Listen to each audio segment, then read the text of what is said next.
Warm greetings to all of you. Now, this video clip is a continuation of the first one, both aimed at laying the background of my election bid as the next Kisauni Member of Parliament come the end of the year 2012. Now, the main problems facing Kisauni residents on a day-to-day basis are common knowledge.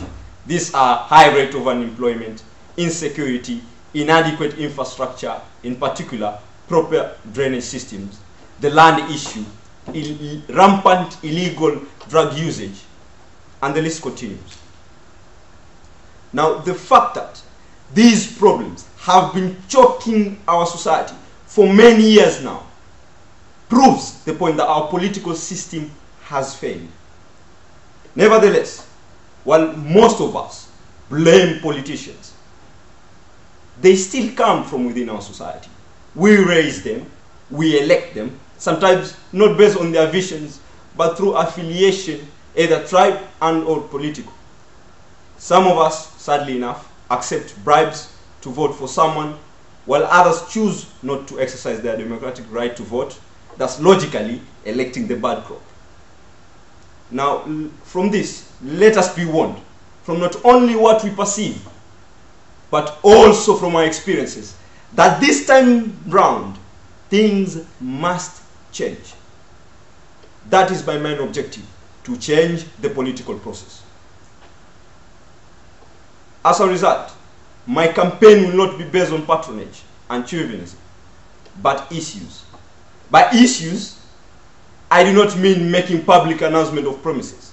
Now, every aspirant can promise, and every aspirant will promise to do things, to make changes. But the agenda should develop to how we aim to achieve this process. How is the lens I beg all voters should gauge us on.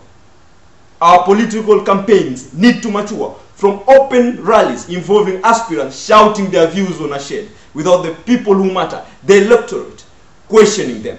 They need to question their policies. I not only intend to adopt this much needed model of campaigning, but also aim and will influence others to follow such a model. And if not, voters should demand adherence of such a model.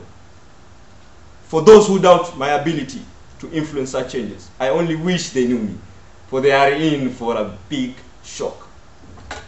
My message to such aspirants is, it will not be business as usual. It will not be business as usual to be elected based on tribe, gender, or age. It will not be business as usual to be elected based on how much influence, connection, and or wealth one owns, and how much money I can use to bribe the electorate. It will not be business as usual. And my advice is, it is time to do your homework, your research on how you intend to implement the promises. I therefore ask not to be judged by my youthfulness and or rhetoric, but the content of my ideas and obviously how I intend to implement them. Now, one will still ask, what are my ideas and how do I intend to implement them? I stand on the platform of excellence, governance, and accountability, and I will promote through words and action the redefining of the role of a member of parliament, especially on his legislative function. This issue has been ignored for a long time now. Now, one will say, why did I forget about tribalism? I believe tribalism is one of the most troubling symptoms, but the disease lies in accountability. Tribalism is a tool used in divide and rule tactics, engineered to win cheap political scores. We sometimes fight as a result, but at the end of the day, we are still united in poverty and other problems. It is Kariuki, the shopkeeper, who gives me a loan and sells me my daily meal. He actually feeds me. It is Abdul Qadir who sells me what I wear. He actually clothes me. It is Ocheng who repairs my shelter. He actually shelters me. All this happens after I have fought with them in the name of my preferred politician who laughs to the bank. The time is now to realize that the disease is we have laws, but our leaders and the people we actually entrust to perform duties are not accountable to these laws. If there were, someone will be brought to book for tribal incitement. Someone will be brought to book for corruption. Someone will be brought to book, to political book, for not delivering on his or her election promises. Someone will be brought to book for hiring his or her unqualified relative. The list is endless. This needs to happen if we are to progress.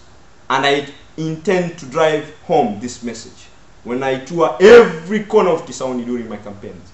I will expound all my ideas in detail during these campaigns.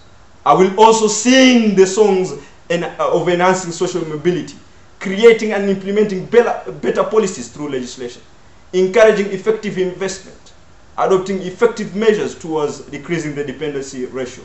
All this with one goal: to make Kisauni as prosperous as she deserves. And I strongly believe this will find a way. Thank you.